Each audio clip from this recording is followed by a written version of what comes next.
इस कहानी के शुरू में हमें हैलोवीन की नाइट को दिखाया जाता है और उसी रात को गौतम शहर की मेयर की मौत हो जाती है। जिसने उसको कत्ल किया उसका नाम रिडलर था। ये गौतम शहर की मशहूर शख्सियात को कत्ल कर देता था और इसकी सबसे ख़ास बात ये थी कि जब भी किसी को कत्ल करता था वो उसके पास एक निशानी छोड़ जाता था, और इस बार भी इसने ऐसा ही किया। जब अगले दिन पुलिस तफ्तीश के लिए आई तो वहाँ पर उनको एक कार्ड मिलता है जिसमें लिखा होता है haven't find a clue, let's play a game, just me and you लिखा होता है, और साथ ही साथ इसमें कुछ कोड वर्ड्स और क्लू भी लिखे होते हैं। और मज़े की बात यह थी कि ये क्लू बैटमैन के लिए थे। वो कातिल हर बार बैटमैन को अपने अगले कत्ल के लिए क्लू भेज देता था कि उसने आगे किसको मारना है। उसके कहने का मतलब ये था कि बैटमैन अगर उसको बचाना चाहता है तो बचा ले। पुलिस और बैटमैन मिलकर उसका क्लू ढूंढ लेते हैं कि उसने आगे किसको मारना है, मगर बैटमैन और पुलिस जब उस आदमी को ढूंढ कर बाहर निकालते हैं तो वहीं रिडलर आकर उस आदमी को मार देता है। यहाँ पर पता चलता है कि ये सारा मंसूबा रिडलर का था। उसको भी इस आदमी का पता नहीं था जिस आदमी को उसने मारना था, और ये काम पुलिस और बैटमैन ने कर दिया। कहानी के शुरू में रिडलर ने मेयर को कत्ल करते वक्त उसका अंगूठा काट दिया था। इसने उसका अंगूठा इसलिए काट दिया क्योंकि मेयर अय्याश आदमी था और इन कामों में उसकी एक दोस्त लड़की भी थी जो बार में काम करती थी। अब बैटमैन और पुलिस को एक पेन ड्राइव मिलती है। जब वो देखते हैं तो उसमें मेयर और उस लड़की अनीका की तस्वीर थी जो कि आइसबर्ग से निकल रहे थे, और जब ये वीडियो देख रहे थे तो ये वीडियो पब्लिक हो जाती है और हर जगह ये वीडियो दिखाई जा रही थी और हर किसी को ये मालूम हो जाता है कि मेयर बुरा और अय्याश इंसान है। इसके बाद हमें बैटमैन दिखाया जाता है जो खुद भी आइसबर्ग पहुंच गया था, मगर वहां पर लोग उसे अंदर आने रोक रहे थे। वो उससे लड़ते हैं, बैटमैन अकेला उनसे लड़ रहा था, तभी वहां उनका हेड आ जाता है और बैटमैन से पूछता है कि वो यहाँ क्या कर रहा है। तभी वो उसको अनीका की तस्वीर दिखाता है जिसमें वो मेयर के साथ थी, लेकिन वो लड़की के बारे में उसको कुछ नहीं बताता। मगर ये तभी यहाँ पर बैटमैन को कैट विमन भी दिख जाती है और वो उसका पीछा करने लगता है, मगर वो भाग गई थी। यहाँ पर कैट विमन का कुछ और ही इरादा था। वो वहाँ से पासपोर्ट चुराने की कोशिश कर रही थी मगर उसको वो नहीं मिलता। उसके बाद वो मेयर के घर जाती है, वहाँ पर उसको मेयर का पासपोर्ट नहीं मिलता लेकिन अनीका का मिल जाता है। जब वो अपार्टमेंट जाती है तो उसको बैटमैन मिलता है और उसका अपार्टमेंट तबाह हो चुका था और ऐसा लगता है कि जैसे किसी ने जानबूझकर तबाह किया हो। ये देखकर बैटमैन उसे कहता है कि अब दोनों को मिलकर काम करना चाहिए। वो ये सुनकर राजी हो जाती है। बैटमैन उसको एक लेंस कैमरा देता है कि वो जो भी वो देखेगी वो बैटमैन को भी नज़र आएगा, और ये यहीं से वो आइसबर्ग के लाउंज में अपनी दोस्त अनीका का पता लगाने गई। जो कैट विमन देख रही थी वो बैटमैन भी देख रहा था। तभी बैटमैन को पता चलता है कि इस लाउंज में शहर के बड़े लोग और बुरे लोग हैं। उसे ऐसा लग रहा था कि मेयर को मरवाने में शायद इन सब का हाथ था। बाद में कैट विमन वहाँ पर एक आदमी से मिलती है और वो उसको यहाँ पर मौजूद सभी लोगों की मालूमात देता है। जब वो वापस जा रहा था तो उसको वो कातिल रिडलर मिलता है। उसे देखकर ऐसा लगता है कि वो शायद उस आदमी का इंतज़ार कर रहा था। वो उसको वहाँ पर ज़ख्मी कर देता है और सीन अगले दिन पर चला जाता है। हम देखते हैं कि गौतम शहर के लोग मेयर के जनाजे पर आए हुए होते हैं। तभी वहाँ पर एक कार तेज़ी से आती है और आकर विंडो पर हमला करती है और अंदर आ गई थी, और वही आदमी निकलता है जिसने मालूमात कैट विमन को दी थी। उसके गले पर बॉम्ब बंधा हुआ था, उसका मुंह टेप से बंधा हुआ था और उसके हाथ में एक मोबाइल होता है। ये देखकर बैटमैन वहाँ से जल्दी से भागता है और वो अपना कॉस्ट्यूम पहनता है ताकि वो सूरत हाल को सही से संभाल सके और लोगों की नज़रों में भी ना आए। जिस आदमी के साथ मोबाइल बंधा हुआ था उसमें से आवाज़ आती है, तुम्हें 3 काम दूंगा, अगर तुमने वो कर दिया तो ये आदमी बच जाएगा, और अगर एक का भी जवाब गलत दिया तो वो मर जाएगा। बैटमैन ने 2 के तो सही जवाब दे दिए मगर तीसरे का जवाब ना दे सका, जिसकी वजह से बम फट गया और वहीं पर आदमी मर जाता है। ये इतना बड़ा धमाका था कि बैटमैन भी बेहोश हो गया। जब वो होश में आता है तो अपने सामने इंस्पेक्टर को देखता है। उसके सामने और भी ज़्यादा पुलिस ऑफिसर भी होते हैं।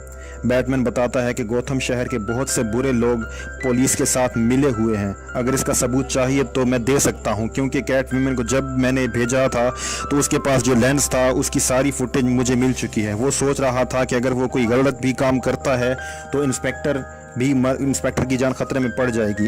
इसके मुंह पर एक जोरदार मुक्का मारता है, मारकर भाग जाता है। जब वो घर पहुंचता है तो उसको पता चलता है कि पुलिस स्टेशन में कमिश्नर की मौत हो गई है। अगले सीन में हम देखते हैं कि कैट वुमन को अपनी दोस्त अनीका की लाश मिलती है। ये देखकर वो बहुत परेशान हो जाती है क्योंकि वो उसकी जान बचाना चाहती थी। उसके बाद अल्फ्रेड दिखाया जाता है जिसके पास बैटमैन बचपन से रहता था। उसके पास एक पार्सल आता है, उस पार्सल में जो कि बैटमैन के लिए था, मगर उसको कुछ गड़बड़ नजर आती है। वो पार्सल उसको ठीक नहीं लग रहा था और वो उसको दूर फेंक देता है और वो एक जोरदार धमाका होता है जिसकी वजह से अल्फ्रेड जख्मी हो जाता है। फिर दिखाया जाता है कि बैटमैन को अपने माजी के बारे में मालूमात मिलती है। उसे पता चलता है कि उसका बाप ने एक बहुत बड़ी कंपनी बनाई थी, वो कंपनी सिर्फ गरीबों के लिए थी। उसे पता चलता है कि उसके वालिद इतने अच्छे आदमी नहीं थे। वो लोगों के सामने जितने वो लोगों के सामने थे, उनके वालिद का मकसद ये था कि वो लोगों की मदद करेंगे और शहर के मेयर बन जाएंगे। लेकिन जब वो ऐसा चाहते थे तभी जर्नलिस्ट को उसका पता चल जाता है कि उनकी बीवी यानी बैटमैन की वालदा को कोई बीमारी है। वो जर्नलिस्ट चाहता था कि वो खबर पब्लिक हो जाए और वह बैटमैन के वालिद ये नहीं चाहते थे कि किसी को उनकी बीमारी की खबर हो। तभी बैटमैन के वालिद ने कुछ लोगों को ऑर्डर दिया कि जर्नलिस्ट को मरवा दिया जाए।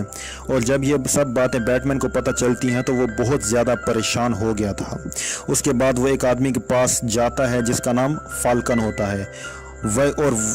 ये वही आदमी था जो बैटमैन के वालिद के साथ मिलकर काम करता था और वो उससे पूछता है कि क्या वाकई मेरे वालिद ने जर्नलिस्ट को मरवाया था, क्या ये सच है। वो कहता है कि हाँ ये सच है क्योंकि तुम्हारे वालिद ने मुझे हायर किया था इस जर्नलिस्ट को मरवाने के लिए और इस वाक़े के बाद उस जर्नलिस्ट के आदमियों ने तुम्हारे वालिदैन को मरवा दिया था।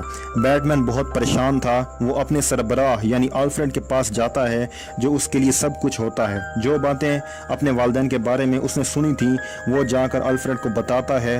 वो बताते हैं कि तुम्हारे वालिद एक बहुत अच्छे इंसान थे और उन्होंने कभी किसी को मरवाने की कोशिश नहीं की। ये सब झूठ हैं जो तुम्हें पता चली हैं। और वो फाल्कन के पास इसलिए गए थे कि वो अपनी फैमिली की इमेज को बचा सके। उन्होंने इस आदमी को ये नहीं कहा था कि जर्नलिस्ट को मार दे, उन्होंने बस ये कहा था कि मेरी फैमिली की इमेज ख़राब नहीं होनी चाहिए ताकि उनके मेयर बनने के रास्ते में कोई रुकावट ना आए। और ये सच बात तो ये है कि उसी आदमी फाल्कन ने तुम्हारे वालिदैन को मारा है। उस आदमी ने ऑलरेडी जर्नलिस्ट को मार दिया था। वो ये नहीं चाहता था कि ये बात पुलिस तक जाए और उन सब के बारे में तुम्हारे वालिदैन जानते थे और इसीलिए उसने तुम्हारे वालिदैन को मार दिया। ये सब सुनकर बैटमैन को बहुत ज़्यादा गुस्सा आ गया था। वो सीधा आइसबर्ग पर पहुंचता है और वहां पर उसको कैट वुमन भी मिलती है।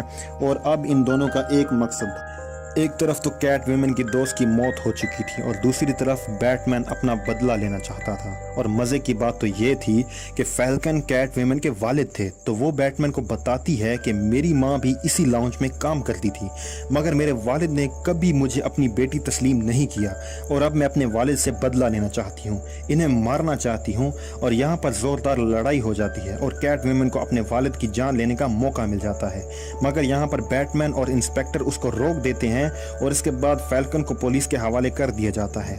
जब पुलिस उसको बाहर लेकर आ रही थी तभी वहां पर रिडलर जो कि शुरू ही से फाल्कन के इंतजार में था वो निशाना लगा कर बैठा था और उसे मार देता है। उसके बाद बैटमैन को उस कातिल रिडलर के बारे में और भी बातें पता चलती हैं और बैटमैन समझ गया था कि रिडलर बहुत ही ज़्यादा ज़हीन और चालाक इंसान है। वो ऐसे ही किसी का कत्ल नहीं कर रहा और उसको ये भी पता चलता है कि वो बचपन में ये सोचता था कि मैं ही सिर्फ ऑर्फन हूँ और बैटमैन भी। लेकिन मैंने इन सब चीज़ों को गौर से देखा कि पेरेंट्स के बगैर दुनिया बहुत ही मुश्किल है। बैटमैन को भी ये मुश्किल नहीं थी क्योंकि उसके वालिदैन ने उसके लिए बहुत ज़्यादा पैसा छोड़ कर मरे थे और वो बैटमैन से इसलिए जेलस था कि उसने कभी भी कोई मुश्किल नहीं देखी, फिर भी वो इतना ज़्यादा मशहूर है।